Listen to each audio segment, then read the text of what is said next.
All right, guys. This movie came out in 2011. It feels timeless. I think it's, along with John Wick 1 and 2, probably the three most impactful action movies we've had, unless you want to throw in Den of Thieves of the last 10 years. Unassailable premise, Shea.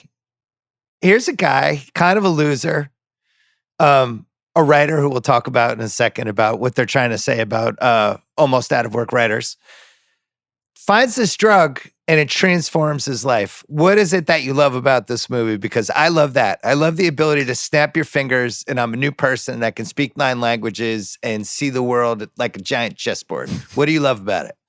That's exactly what I love about. I love just hearing the premise of there's a guy and he takes a pill and he becomes super smart. That's just like that's all you need, because it takes all of the work out of like becoming that thing. If you could just, who wouldn't do that? You knowing what I know about the pill now, like if you take it, you're probably gonna die. Like pretty much everybody dies who takes this.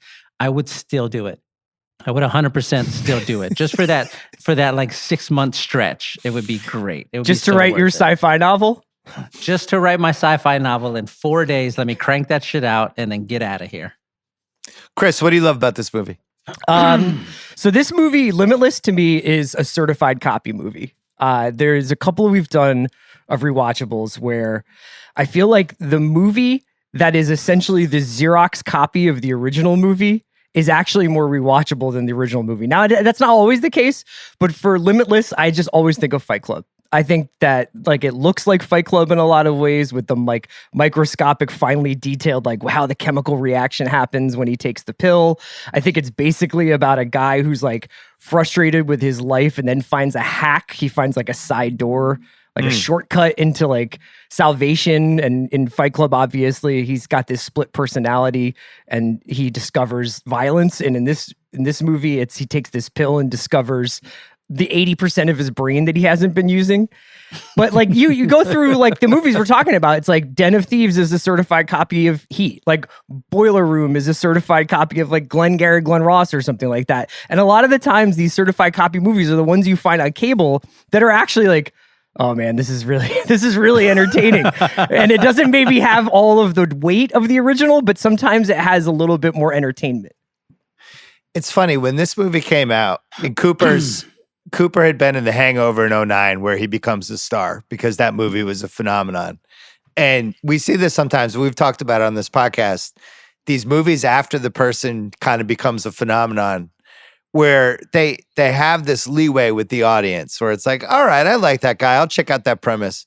The best example of this is Julia Roberts in Sleeping with the Enemy, where Pretty Woman comes out. She's a phenomenon.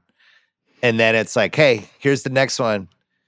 She's in an abusive married relationship and she's got to escape. It's like, all right, I'm in. I don't need to know anything else, just from the poster. With Cooper, he had been in a couple things between The Hangover and Limitless, because he was in Case 39. He's in All About Steve. He's in Valentine's Day. Everyone's in that. And he's in The A-Team. So he's in a bunch of different things, but not like the star project. I didn't think he had this in him. From what I had seen, and even going back to Wet Hot American Summer, all these different things, I didn't think, because this is really a Keanu part, right, Shea? This is like, it's kind of amazing Keanu wasn't in this movie, but this is, Keanu's made versions of this movie 9 times. But did you think Bradley Cooper had this in him? I feel like when you saw him pop up in Wedding Crashers, and he was just so blisteringly funny every single time he was on the screen. Like you hated him immediately, and also you kind of wanted him to like you, is how he showed up in Wedding Crashers as Sack Lodge. What a fucking name that was. So by the time like this movie rolled around, he just, especially after you're talking about after The Hangover had come out, and he just had so much like social currency. He was just so charming and so likable and so like excessively handsome. It felt like, yeah, I want to see this guy do it. I went and watched The A-Team in the movie theaters because he was in it. And I was like, oh, well, I guess I'll go see what this guy's up to. Well, in this one, great title. Premise you can explain in a sentence. They say the title in the movie, which you know I love. Oh, yeah. But the best part of this movie is when the pill kicks in.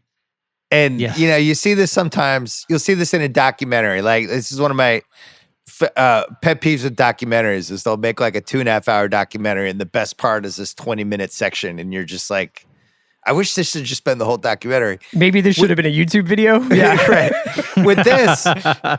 With this, as soon as the pill kicks in, it's like this could last for 8 hours. Man, what else could this guy do? The best part should about that have that, been though- longer? But when the pill kicks in, Yeah, when he's all of a sudden speaking Italian and he's holding court and he's There giving are- his thoughts on the free market. there are a couple of montages in this movie where I was like, don't do a montage. Show me what happens. Like, I want to watch this guy clean his apartment for 2 hours. You know? And that's the best part is that he decides the first thing he's going to do now that he has 100% brain power is redecorate. It's the perfect, because that's what everybody would do. You'd be stuck at home and you'd just be like, oh my God, I can move this couch. And it's just like, it is actually perfect. But yeah, I agree with you that I wish that there was like, almost like, I would watch that guy take piano lessons for like an hour and a half. Has there ever been a time in your professional career where you felt a little like Bradley Cooper in Limitless? Because I actually had a moment like that. I was going to ask you guys about this. Like, what are, I mean, you mean with a chemical involved or No. just like, you just No were in the chemical. zone? Okay. So when I went to the London Olympics, and there was just way more walking than I ever thought there would be in my life. Like you just think like, I'm going to go to the Olympics. All you're doing is walking when you go to the Olympics, especially that one. So you're walking to the subway, you're walking from the subway to the Olympics, you get inside, now you're walking all over the place and everything's spread out. And I must have been walking like the iPhone didn't keep track of that at the time, but I must have been walking like honestly 15, 16 miles a day. And at some point I felt like everything was slowing down for me. I don't know. It was all the exercise. The walking. I was like insatiable. Even on the subway, I was reading books on my iPhone in the subway, and I'm just like, I wrote like 8 columns, and I could write columns in 3 hours, and I was just subsiding on like salad and chicken, and it was like I had this higher being, and there was this one day where there was a break, and somebody's like, "You want to play basketball?" And I'm like, "Yeah, I need to play." And I go and I play 2 hours of basketball. I come back, I go to these different things, and I was just going for like 17 days. I had so much adrenaline from it. And I was kind of like, I kind of feel like the guy from Limitless. Immediately it was over. So that was my only time. Bill, I so wish that while you were in London, you had gone up to an Olympic athlete and were just like, I'm really in the zone right now.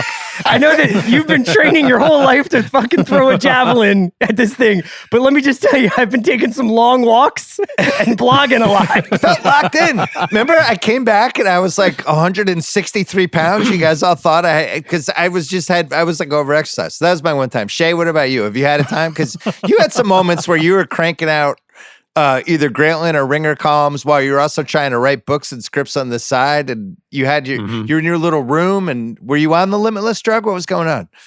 I the only time I have ever felt any version of that is I was playing in a basketball tournament one time. This was in college, and it was like a rec league tournament. And before the game started, we got like matched up against whoever the best team was. And so they're on their side shooting. I'm on our side shooting. And I get out there and like when you get on a court and you like touch a ball and you know that this is a good ball and it feels good in my hands, and then you shoot it the first time and it goes in and you're like, let's fucking go. So I shot a 3, it goes in. I hit another one. I hit like 6 or 7 threes in a row. And by this point, now I'm feeling like fucking super confident, and I start running my mouth. And I'm like trying to be as loud as I can so that the other team can hear me on the other end of the court. And I'm like, just give me the ball and get the fuck out the way. These bitches can't guard me. And I'm just like drilling every single thing. And I felt so good. I felt like when the color gets vibrant in Limitless, that's exactly what the court looked like. And then the game started. And then I went like 0 for 13 in the actual game or something goofy like that. But prior to the game, I was fucking on it. I was on it. How about you, Chris? Yeah, when I took recreationally took Ritalin at Newbury Comics, and I was working at Newbury Comics, and we would take a ADD pill for fun because you work retail, things get a little boring, and then I would walk out onto the floor and be the Beethoven of recommending music to people, and like a mom would come up to me and be like, my kid likes Limp Bizkit, but do you think? I was like, let me tell you, I'm going to change your life and your kid's life right now. This is a band called Fugazi, and now your child is going to have a meaningful existence. And I thought I was seeing like all the angles. So yeah, I mean, this movie is pretty accurate in that way. This is why I've been afraid to. I've never tried Ritalin. This is why I'm so afraid to even look at a Ritalin pill, because it does seem like. And I know, like, in the last, like, 15 years or so, there's been writers that have been leaning on it. It does feel a little like the Limitless drug, right? Where the effects are going to decrease. Yeah, the every come single down time. is bad. And Yeah, your heart's you're heading racing. toward. The cool thing about Limitless, and one of the reasons I love this movie, is he figures out how to game it by the end. There's no like lesson to be learned at the end where it's like, oh man, now I've got to do this naturally, or, you know, like the kind of movies we grew up with. In this one, he's like, now I figured out how to doctor It's the everything. best part of the movie. The best part of the movie is that he's not trying to overcome anything. He's not trying to prove anything to his dad. There's no emotional backstory. He's like, I found this pill. It made me the smartest person in the world. And then I figured out how to be smart without it. No repercussions. And no repercussions. And now I'm going to be president. Senator Mora. All right, back to Bradley Cooper for 1 second. Who else could you have seen in this part, Shea? Because I think this is a Keanu like state. This would have been an easy Keanu part. Keanu's a great call. I think Cooper is perfect in this because, again, you have to be like very handsome, but in a likable way. You have to be like somebody who can be smart. Like, you have to believe that they became smart. They start speaking another language. It has to sound right. It has to look right. I think he's my number one. Keanu is a good dark horse pick. That's. I never even thought of that until you said those words right then. I think you have to find somebody who has the capacity to be dumb and smart. So they have to be like kind of a loser in the beginning, and then they have to be a genius at the end. And you have to believe that they could do both of those things. The reason why Cooper's so good in this movie is that you could actually see Bradley Cooper himself taking NCT if it was available. Mm-hmm. Mm-hmm. Because if you go back and you watch that famous Inside the Actor Studio clip where he's like in the audience asking questions, you can tell that's a really ambitious guy. Like, that's a dude who really wants to go somewhere with his life. Yeah. And there's a little bit to it of like, what if that actor who was inside the actor studio got to take this pill and become Al Pacino or Robert De Niro? And him acting with De Niro in this whole thing kind of gives it a different resonance, because you're like, man, I bet Cooper is Eddie in some ways. Yeah. Well, you also, there needs to be like a 10% of a self-parody element, which I think Cooper has. And it straddles it the right way, but I would pay, honestly, though, to see Jeremy Strong do this. Oh, that would have been amazing. So he would be so good. He would be good. Jake Gyllenhaal would be great in this. Mark Wahlberg would be horrible. So Mark Wahlberg's where this goes bad. The opposite. You guys, Mark Wahlberg is on NZT. He's like, I get up at 3 a.m. and lift and do 9 holes of golf and invest.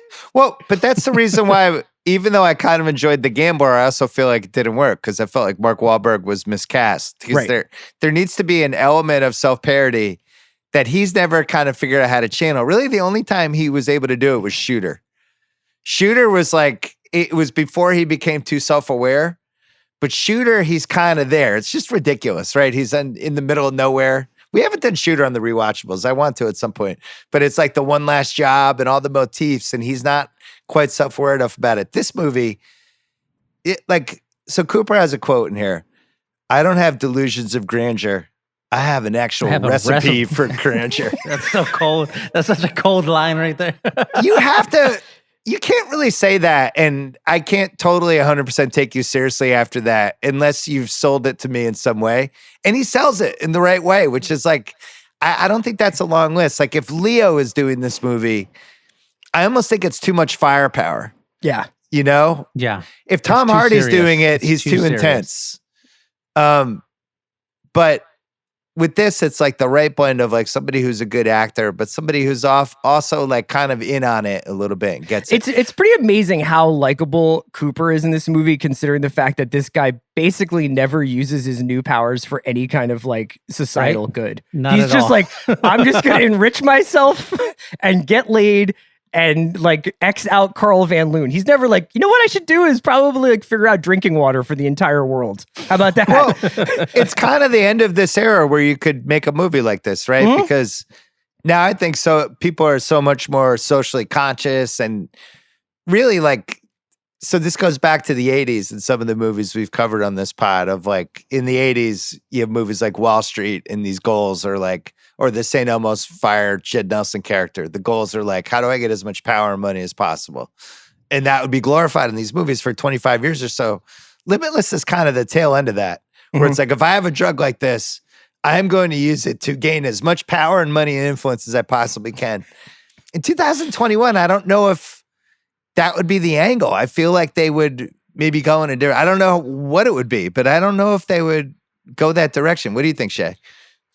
I think that's part of the reason it's so much fun to watch, though, is it feels like every person who watched that movie and liked that movie, inside them, they were like, I would do exactly the same thing in exactly the same way. That's why this is fun to watch. I wish I'd looked like Bradley Cooper, and I wish I was this rich and this smart, is what it feels like when you're watching it.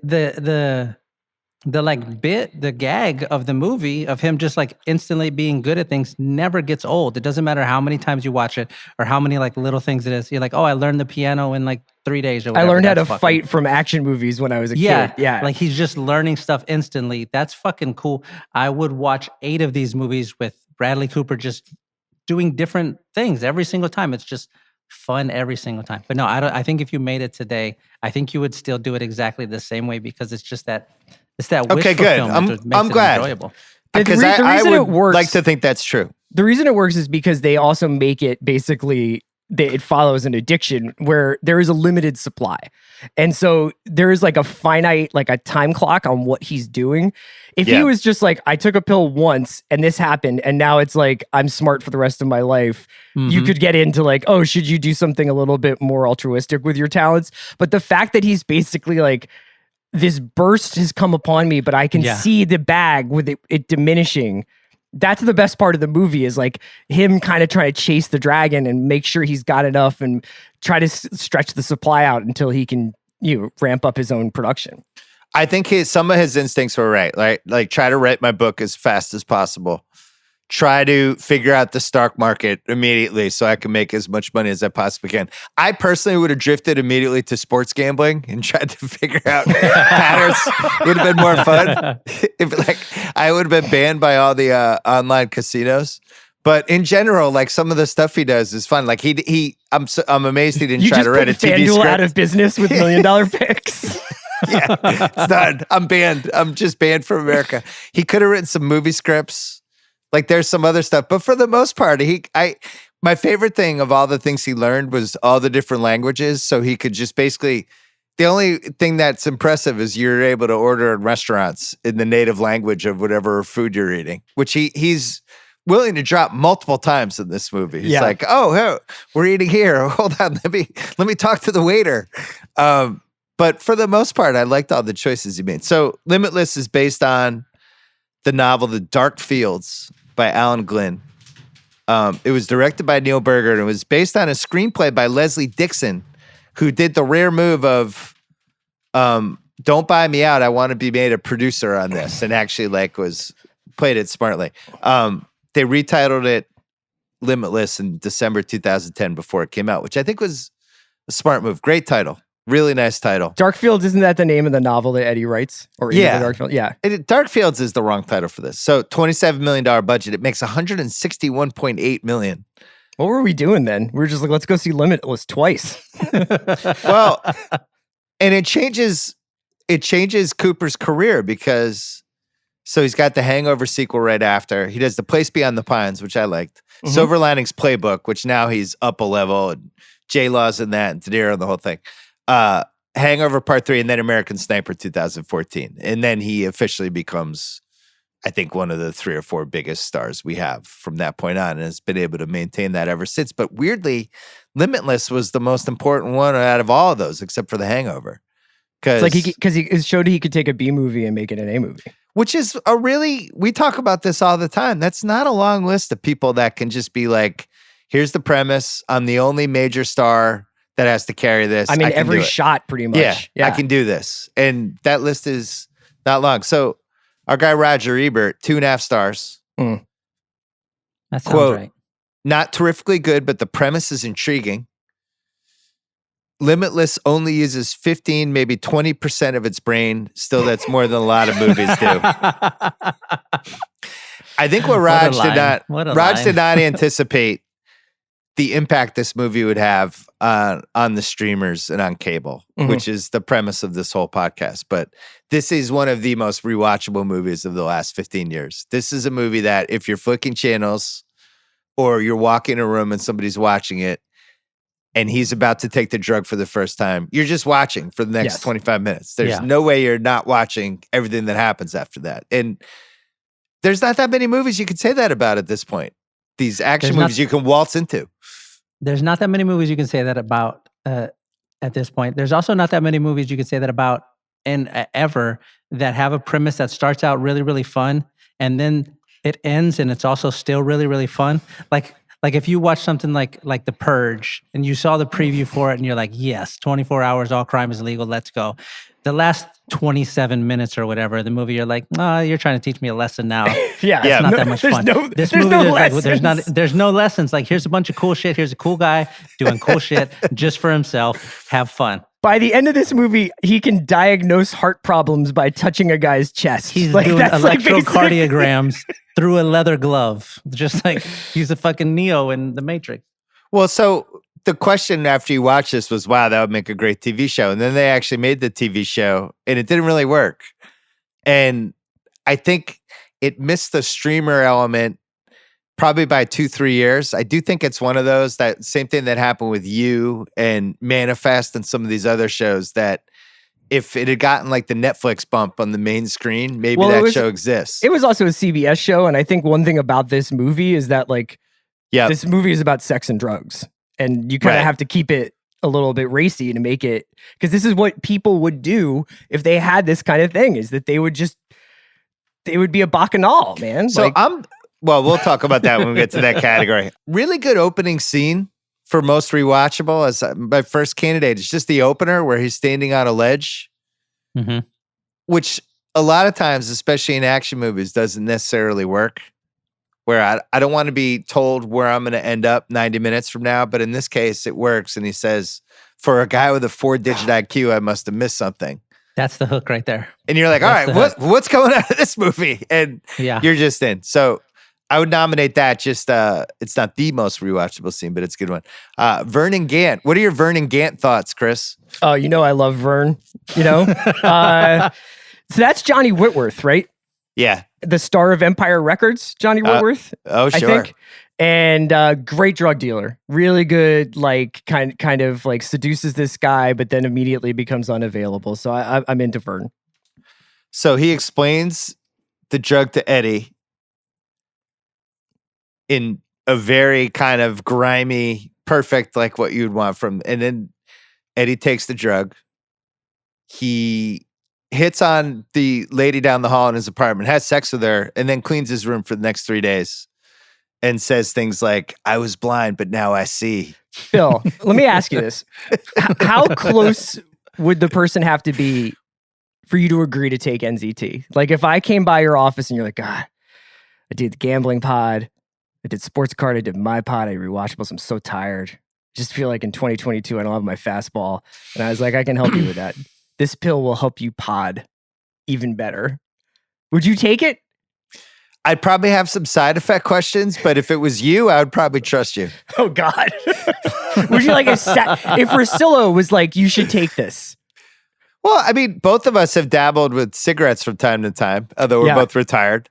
But I felt this way when I needed like that last kick when I was writing something, especially when I was always writing at night before I switched to a day schedule. Now I don't write at all.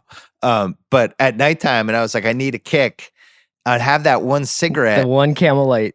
And it would the nicotine would come in. I would think about the piece. That little 8-9 minute break was a little like an NZT thing. And I think that's why I let her. You'd start speaking Italian. Yeah. I'm doing Kung Fu on the subway.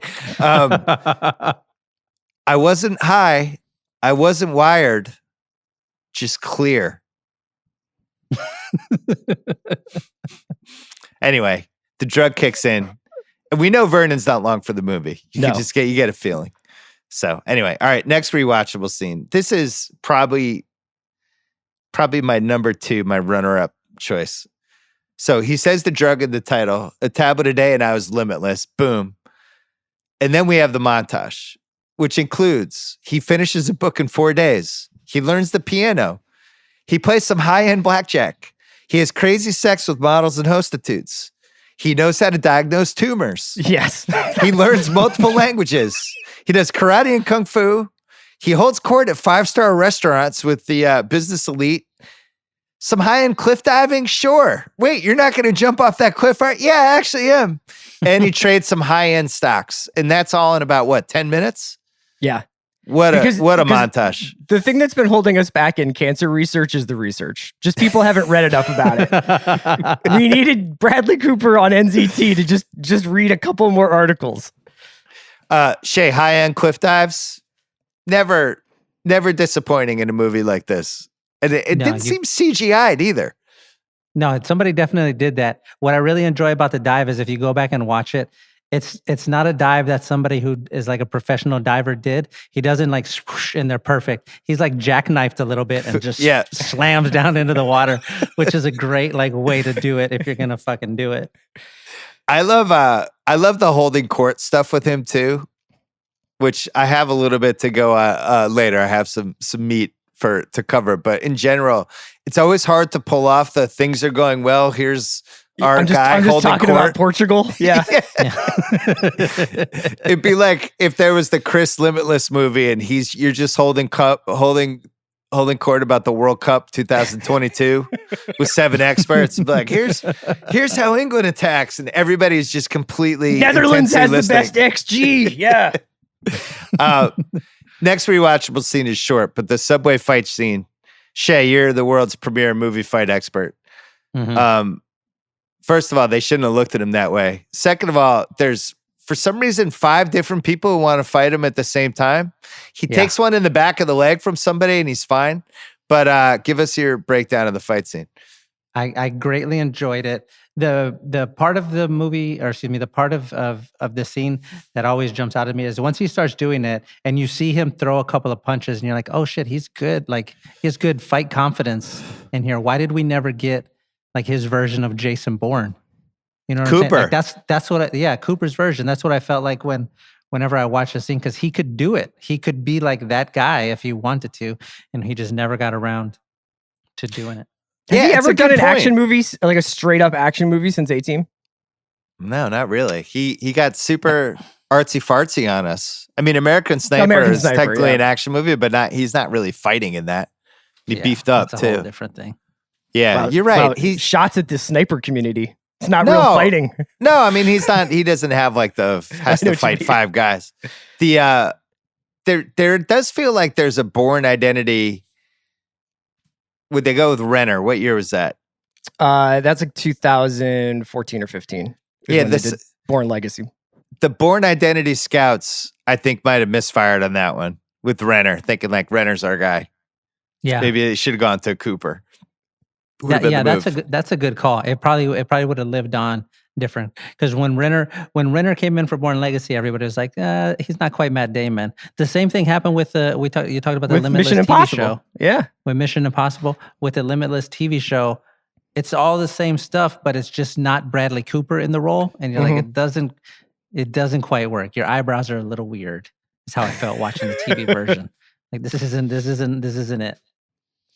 Next one, I have 3 more rewatchable scenes. Abby Cornish chased in the park. Yeah. That's what I wrote down for that one. What a moment. I like when they take the drug and they make the Limitless face where it kicks in and all of a sudden they're like kind of bulging eyes, like they can see everything. Yeah. A great thing about this movie is that every time you think you have it pinned down, a new thing happens that you just didn't see coming. When she takes the pill, you're like, oh shit, they're letting everybody take the pill. And she fucking slices the bad guy's face with the little girl's ice skate. Or when you get to the scene in the penthouse, when he has to drink the bad guy's blood. Like every single time you think you got a hold of it, here's a new goofy ass thing. And it's just so much fun. Chris, did you live in New York City ever? Yeah. I mean, I lived in Brooklyn. I didn't live in Manhattan. Central Park as a movie character it always seems like the craziest scene from a movie can happen in Central Park and there's like no witnesses ever. Is it really like that there? Yeah, I mean, it's like I just remember every day it would be like a cab drives right through the park like Die Hard with a vengeance. Like this girl's running for her life. She's hiding. There's nobody else on a walk being like, hey, there's a girl hiding in the bushes who seems terrified. It's pretty big. It's pretty big. Right. Yeah. Okay. That's a really good scene. Next one. Eddie fights Russian gangsters, murders them, drinks NZT blood to survive. Is how I wrote that one out. Yeah. Hell yeah. A lot of great stuff in here. The Russian gangster. I'm branching out. I'm starting an import-export company. What the hell does that mean? That's what he's going to do with his NCT knowledge? I love, though, that they change his vocabulary over the course of the movie because he's getting smart. He's like, he's giving me a dilemma, you know, like. Right. This scene has one of my favorite action movie motifs. The suddenly blinded person who still is a threat. Oh, I love it. I love it. Yeah. Still got the gun. Done wonderfully in Halloween 2 at the end when Dr. Loomis shoots Michael Myers in both eyes. But Right Myers in the still has the eyeballs. knife, and they're still, swinging trapped away. in the Myers recovered, by the way. He was fine. But in general, I like the crippled hitman or horror movie villain or whatever who I'm still afraid of for some reason. Briefly blinded is one of the best tropes. I was just watching Big Trouble in Little China. Briefly blinded in that Oh, movie. yeah. You better splash that puddle water in your face. I know. That's how you solve that. Good apartment too. I like it's like a classic, like apartment. sterile New York Oh, City the arms apartment. dealer apartment? Yeah. I feel like Fantasy would live there if he could. That's a little fantasy spot. He probably lives there now. He's on the Limitless drug as we speak. The last scene is the you really want to go to war with me, Cooper versus De Niro. I'll make you This my is bitch. actually my pick. I love the ending of this movie, and if this movie's on, I'm always going to stay for the gangster scene and then the tail end. I see everything, Carl. I'm 50 moves ahead of you and everyone else. What makes you think I don't have a guy with a beat on you right now? How do you know you're going to be alive this time next year? It's just so fucking good. Hey, there's a car accident coming. Watch this. This guy's texting. Everything about it. And De Niro's kind of like, Jesus Christ. Carl Van Loon, big loser in that one. But I love that scene. Really, really, really, really good ending. Action movies, for the most part, have bad endings. Like Taken, a movie that I love.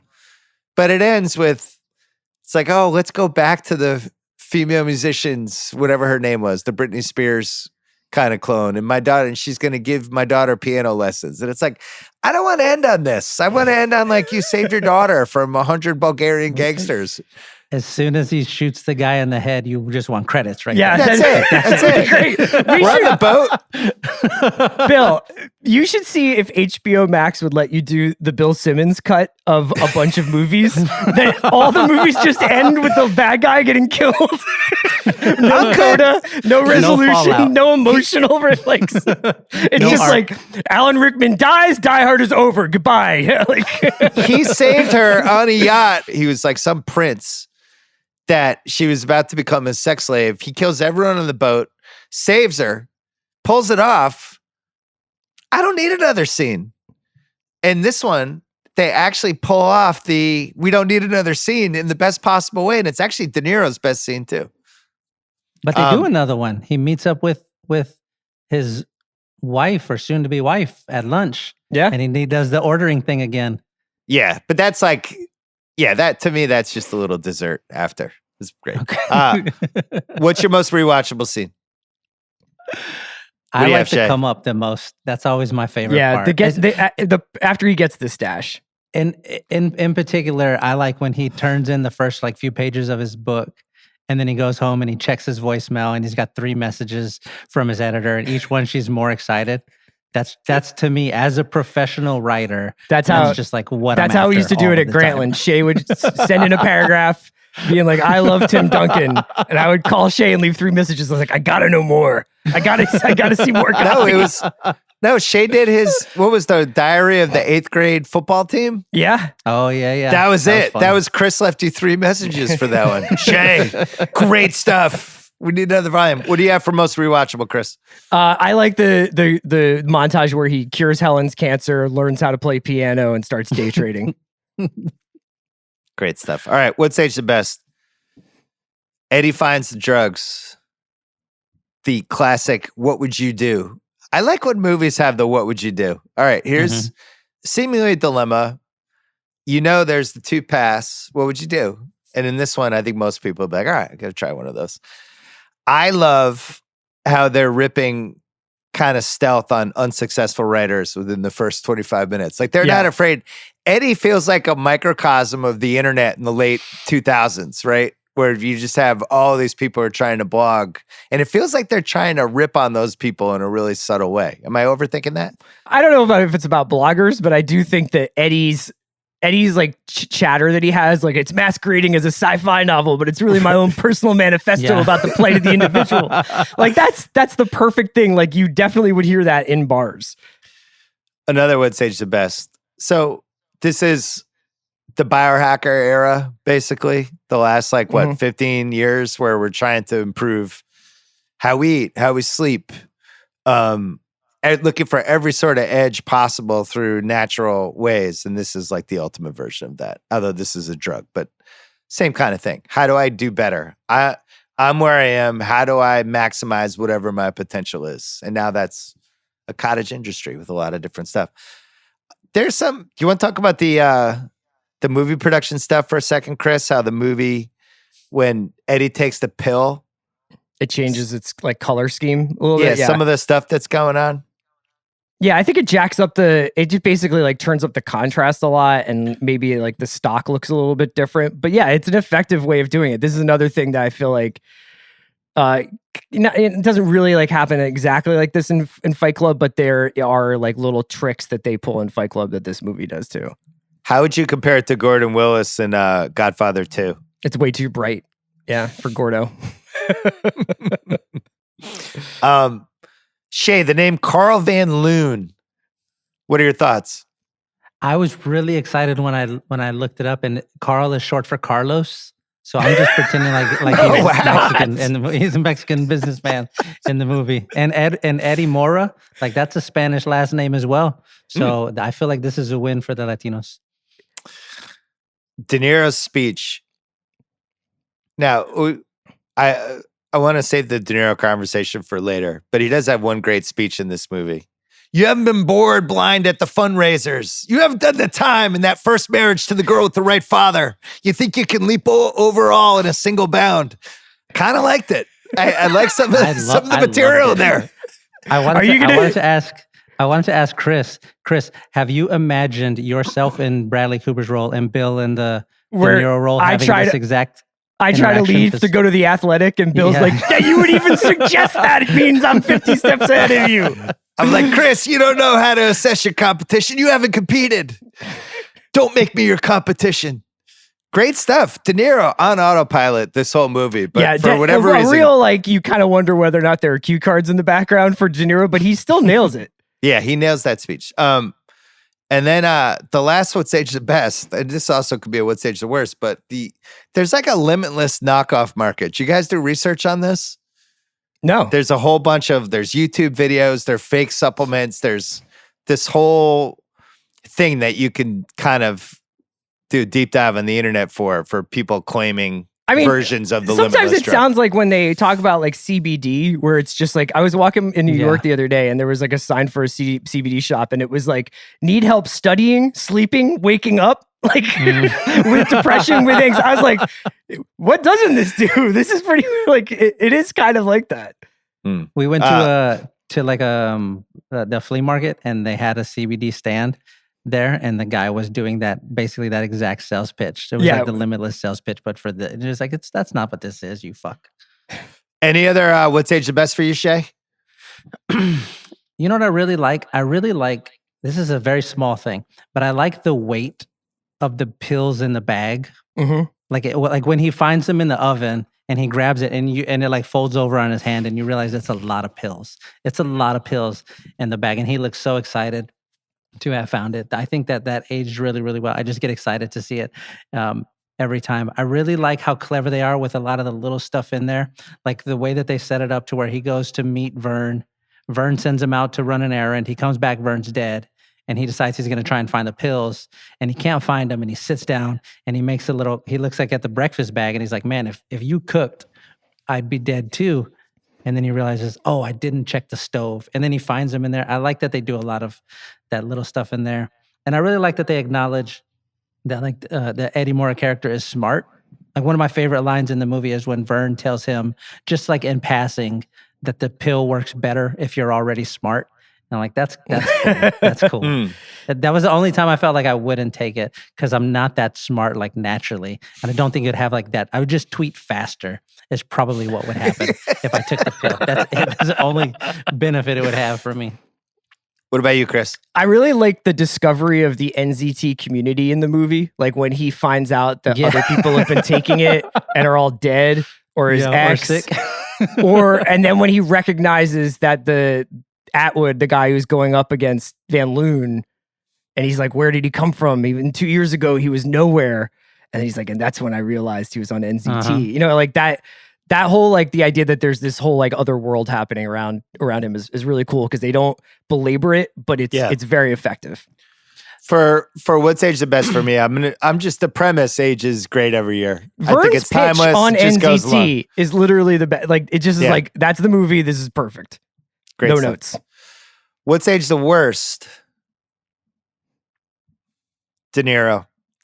Oh, really? In this respect, respect, he's fine. He's De Niro. He's fine. I don't think he realized that this was going to be as good of a movie as it was. We've seen De Niro, and this is basically, I'm going to say from after Jackie Brown and Meet the Parents on, like he hits like the late 90s into the 2000s, and he starts doing a lot of paycheck movies, right? He makes I think he makes 6 movies or 13 movies in like 5 years at one point. And you can kind of tell pretty early how into the movie De Niro is. I don't feel like he's 100% into this movie. I actually think if he had a do-over, I have no evidence at all, but I think he would have gone full De Niro in this movie in a totally different way. He scales it way back in a way that I don't even think is really intentional. I think it's what Chris said. It's like Gene Hackman in The Replacements, where I always used to joke about the guy, they were holding the cue cards like literally right behind Keanu Reeves as he's doing the speeches.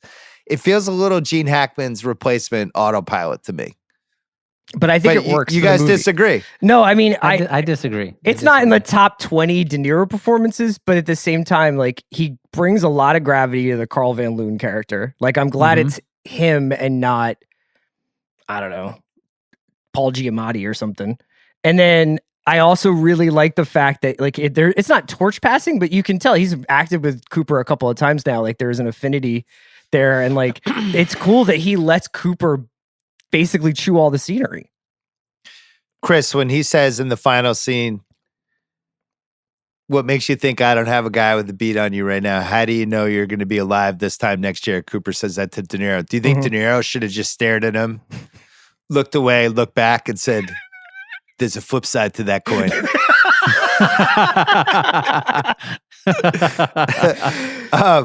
Eddie Mora, why are you so interested in what I eat and what I do? Yeah. That's the thing. If you're comparing this performance to like Neil and Heat, that's what I mean. I think De Niro is such a good actor. He could go on autopilot in some of these. When Pacino goes on autopilot, he gets big, like in Two for the Money. His version of autopilot is he's and he does Pacino. Yeah. De Niro kind of scales it back. This is my biggest what's aged the worst. This movie should have been rated R. I don't know what they were thinking. They made it PG-13, I guess because they were trying to make as much money as possible, and that worked. But this is such like a rated R movie. I don't know why they didn't go overboard. So what is it lacking, do you think? I think it could have been more violent. I think there could have been more sex stuff. Just the whole thing. I don't really know why this is a PG-13 movie. What do you think, Shea? You're a little more family friendly than I am. Do you think this should have been PG-13 or R? I like it exactly as it is, because I like when you can have a movie on and the kids are like, if they're going to come walking through the room, you don't have to worry about changing the channel real quick. They give you just enough of the drug stuff and just enough of the sex stuff to where like the adults are like, all right, cool, I get it. But not so much that you have to feel like you got to have your hand on the remote ready, you know? Yeah. Well, I think from a strategy standpoint, it certainly works for the TNT, USA, Paramount universe because there's not really a lot of edits you have to do with this movie. It just kind of goes. I wish it had been rated R. Limitless, the TV series, canceled after one season, we mentioned. My last would say is the worst, and I think I've seen this movie too many times. But if you really break down the stuff Eddie is saying in the sounding smart sections, it's a little rough. I'll give you two excerpts. Here's one. This is where it's like people are just completely captivated by how smart this guy is. Here's first excerpt. We're wired to overreach. Look at history, all the countries that have ever ruled the world. Portugal with this big, massive navy. All they've got now are salt cod and cheap condoms. And everybody's like, good point, man. Like, what? I don't even know what that means. Why is he going after Portugal? And who has thoughts on Portugal? So there's one. Here's the other one. And Brits, now they're just sitting in their dank little island fussing over their suits. No one's stopping and thinking, hey, we're doing pretty well. We got France, we got Poland, we got a big Swiss bank account. You know what? Let's not invade Russia in the winter. Let's go home, let's pop a beer, and let's live off the interest. It's a weird thing because it's like Eddie is basically being like, I could have run Germany better than Hitler. Like, but yeah, it's all the funny thing is that he's always got like an audience of 9 people.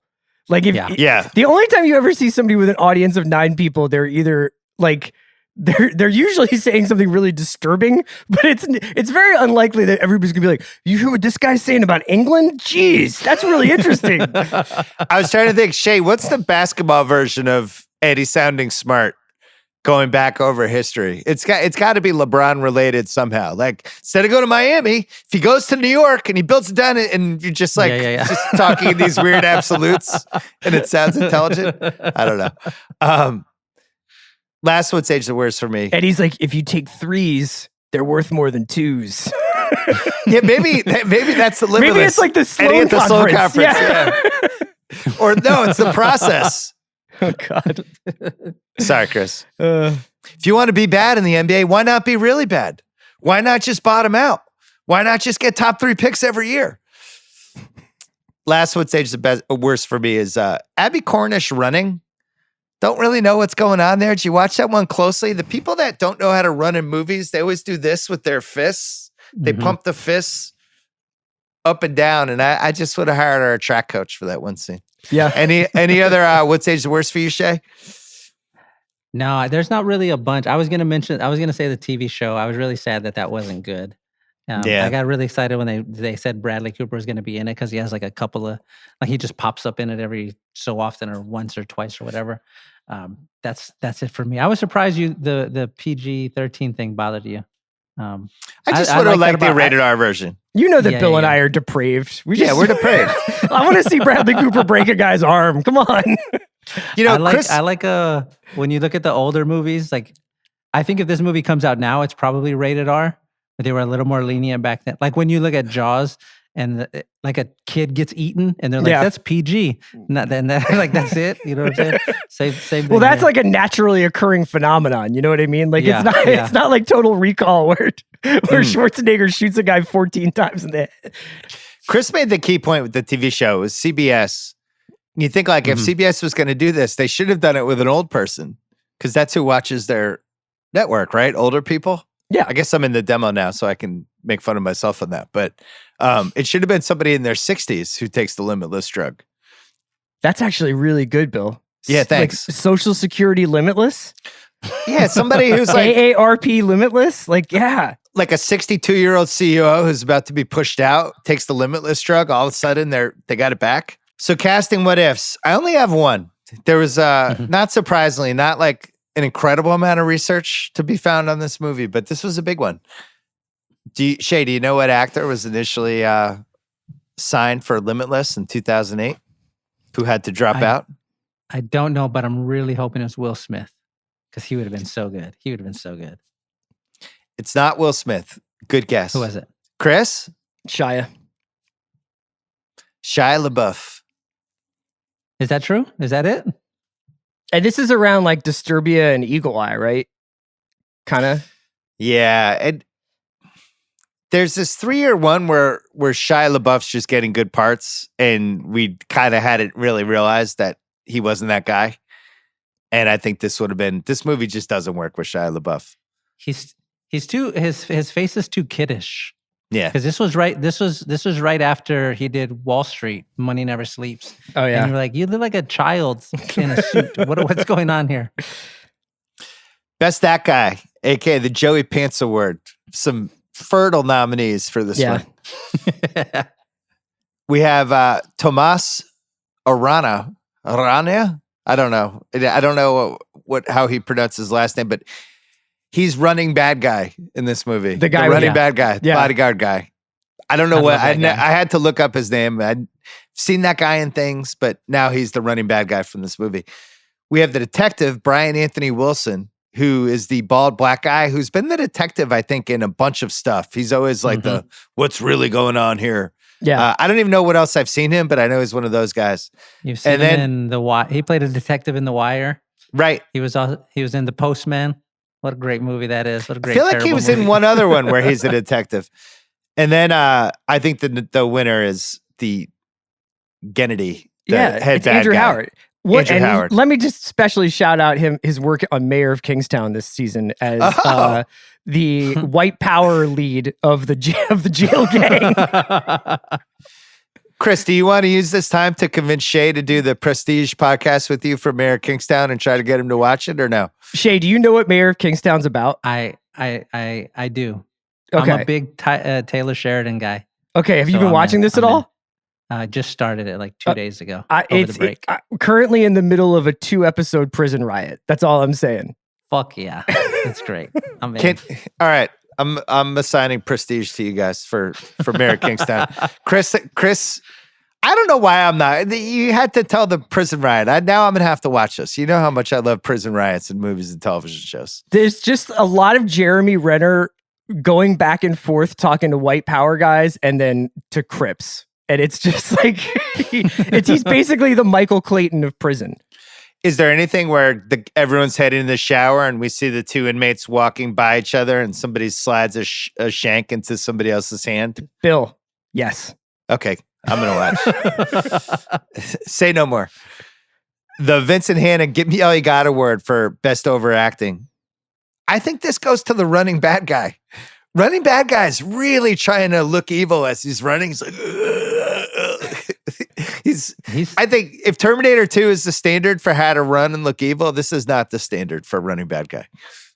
He's such a fun bad guy because he doesn't, like, he just is doing a job, it turns out. Like, there's no emotional attachment really to it. He's just working for this guy, and then the rich guy dies, and he like, and he's just like, oh, well. Yeah, he just goes like, oh, well, I'll help you get the pills.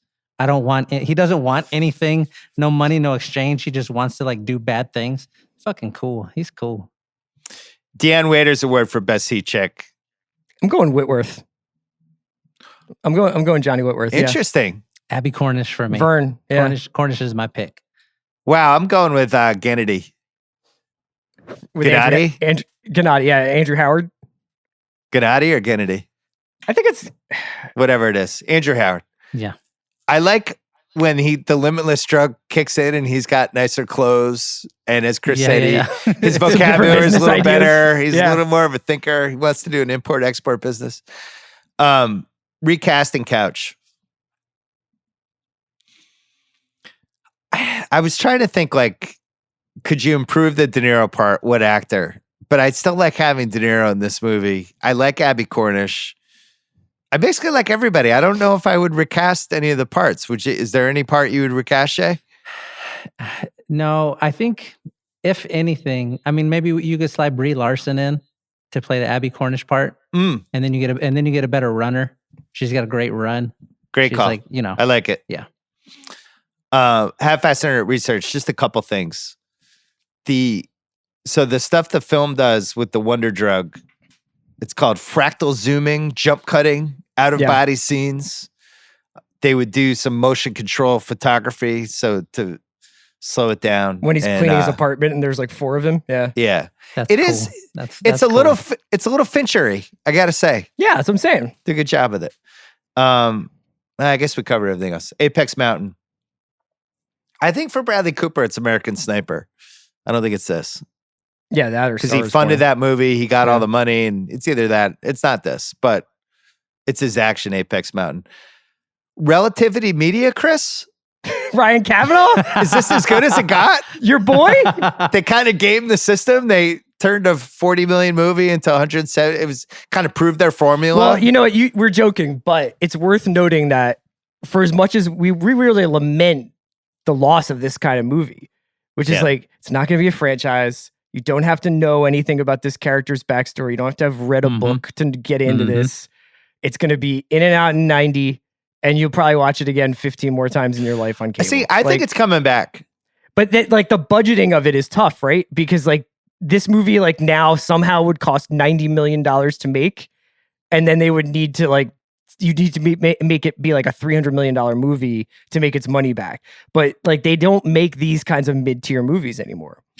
The problem is they're still making them. I just think they're making them with not A-list actors. Like you're seeing like my guy Frank Grillo Yeah. is the default now for a movie like Yeah. Limitless. And I'm a Frank guy. But you're just not getting Bradley Cooper anymore for those movies. You're getting the Frank Grillo.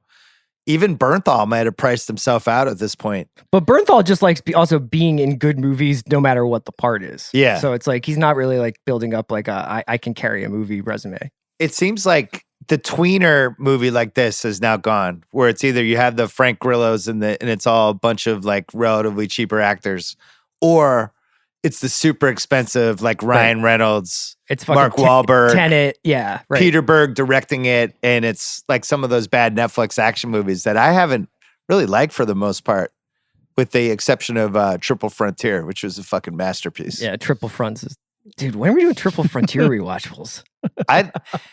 As always with the rewatchables, I need some time. You know, it's like wine. You got to drink it a few times. I need to gargle it in my mouth.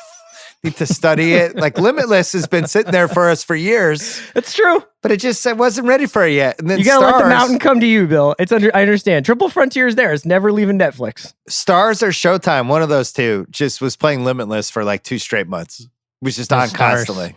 Stars. It was just Stars is just like Stars really, I really like Stars. Stars knows what it is. Yeah. It's like we know who our audience is, and our audience is Shea Serrano. And that's who it is. What is Shea Serrano like? Let's get that on Stars. It's Bill waiting for football night in America to start. Right. More Apex Mountain. Abby Cornish, I would say, yeah, because this is right when she's, I think, with Ryan Philippe too, and felt like she was having a moment. And then Brie Larson market corrected the shit out of her, and that was it for her. Little kid ice skate attacks. Would you think it peaked here, Shay, in a movie? Yeah, definitely. What a choice. What a choice to look around at all the possible weapons. Like gardening shears, baseball bat, and then be like, nope. The 8-year-old girl on figure skating with her dad. Like, that's fucking crazy. What How a about great skating rink attempted murders? Would you go with this or The Good Son as Apex Mountain? Oh, The Good Son. When he just whips his little sister out there. Oh, yeah. Here you go, bitch. Shay, that's crazy. you just tell me when you're ready for The Good Son, because Oh my I am God, right what here. What a movie. I am right here. That's a huge movie in the Simmons house. You know what? When I was rewatching this one, I was imagine you're the dad in this moment, because she's just out there with a dad, and like this is like you tell your wife, hey, you can have like the afternoon off. Right. I know you take care of the kids all the time. I'm gonna take her out. It's gonna be great. We're gonna have like daddy daughter quality time, and then you have to come back and be like, you're not gonna believe this. Right. You're not gonna believe what happened. She was an accessory to attempted murder, and then fucking shit. Hey guys, how did skating go today?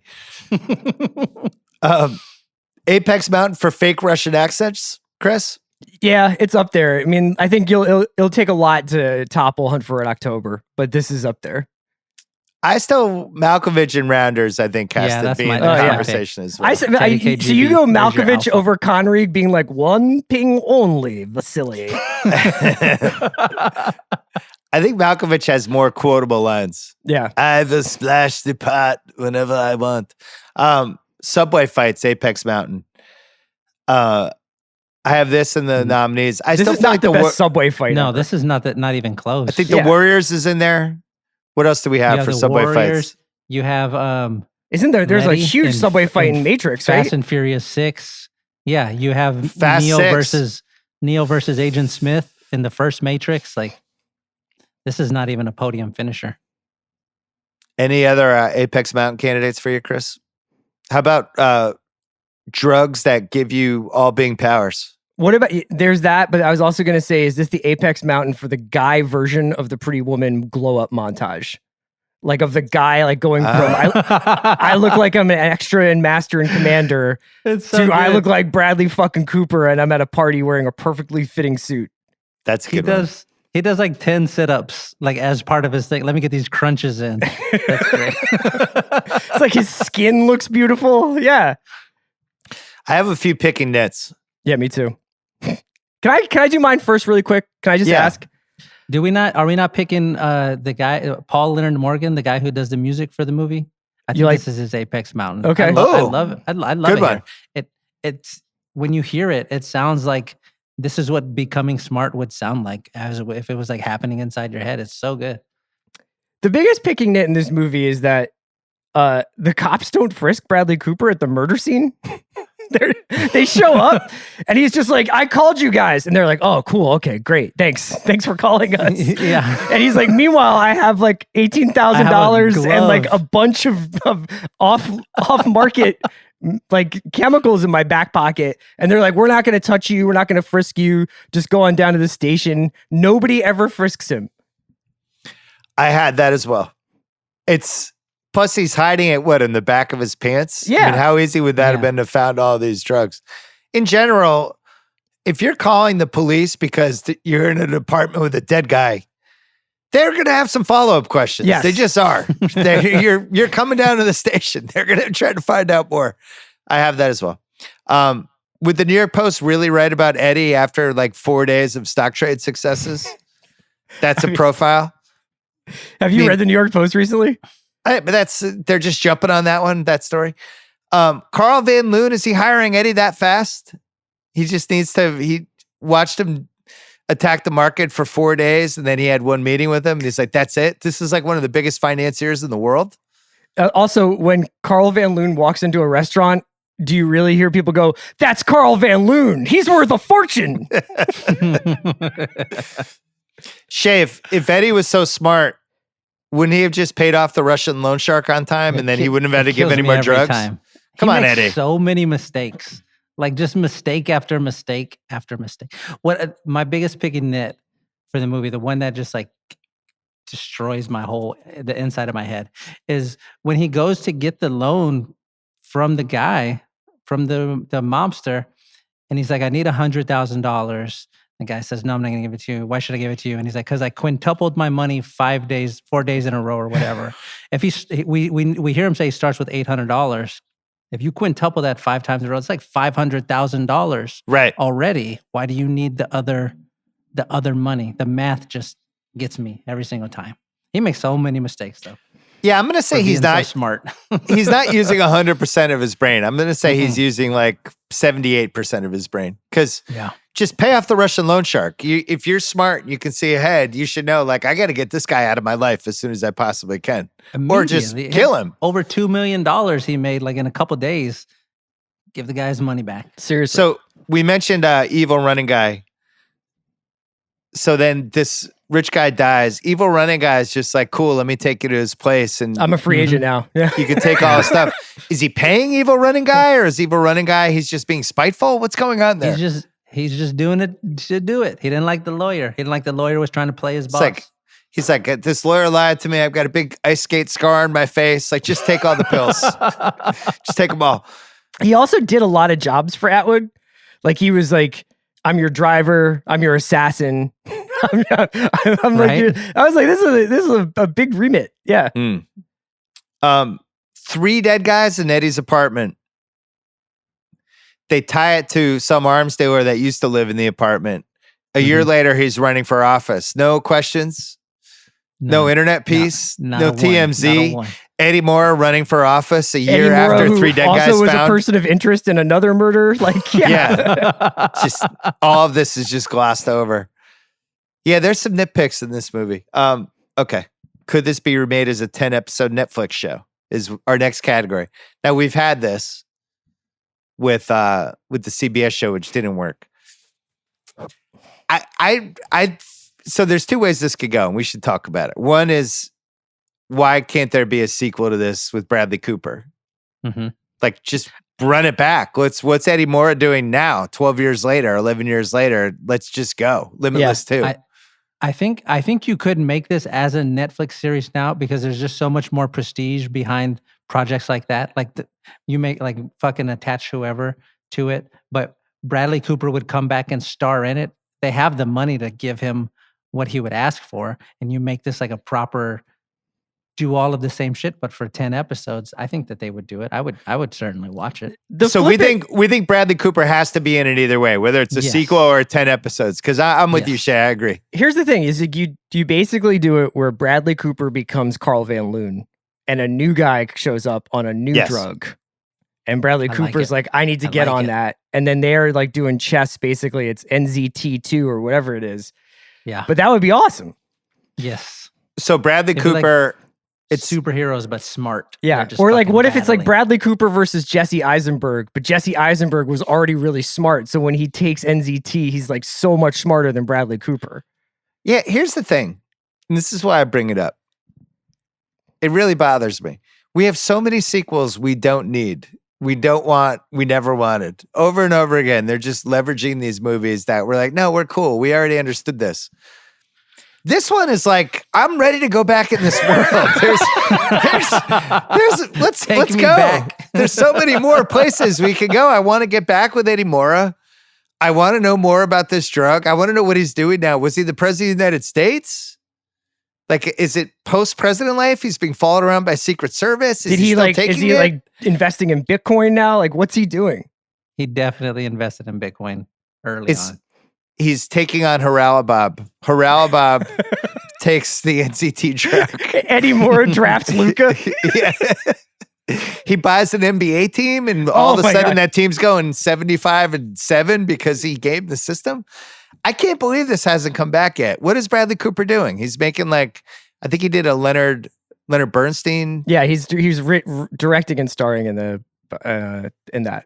All right. After that, Limitless 2. Let's make it happen. More unanswerable questions. I have two good ones. This one's for Shea, but Chris as well. But I really wanted to break Shea's brain with this. And it's funny because you brought up Will Smith before. You can take anyone at any point in their life, any actor, who is the best possible person to be in Limitless. Because the default would be like, it'd actually be like Will Smith in like 2003. Yeah. But who would you say? Give me your number one all-time draft pick for Limitless. I would go Will Smith first. I think he's just incredibly charming. He is all of the things that Bradley Cooper is, but he's, to me, like, I have more of an emotional attachment to him just from growing up with him in my life. So he's going to be my number one pick if I just got to put anybody from any time period into this movie and just like bottle it all up. Give me my guy Will. He's just so good.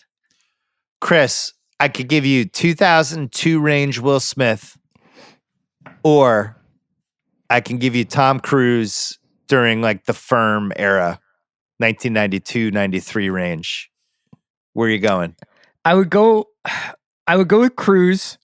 I would also throw out, I think Michael J. Fox would have been an interesting, like early Michael J. Fox. Because we already saw Alex Keaton take the diet pills, and we know he's like, that's like a gear he has. But yeah, I would probably go with Cruise. So I'm going to make the case for Cruise, as much as you both know how much I love Will Smith. I think Cruise would have thrown himself into learning a couple traits for the character. Right? Yeah. Like he would have added some sort of samurai sword. Well, you know, he would have been like, this character has to fly a helicopter at some point. 100%. And then jump out of the helicopter. Yeah. Or he takes up like race car driving and immediately wins like some NASCAR match. Like, Cruise would have gone another level with, all right, what else could this guy be really good at? Should he perform surgery? So I vote for Cruise. But I don't think anyone loses.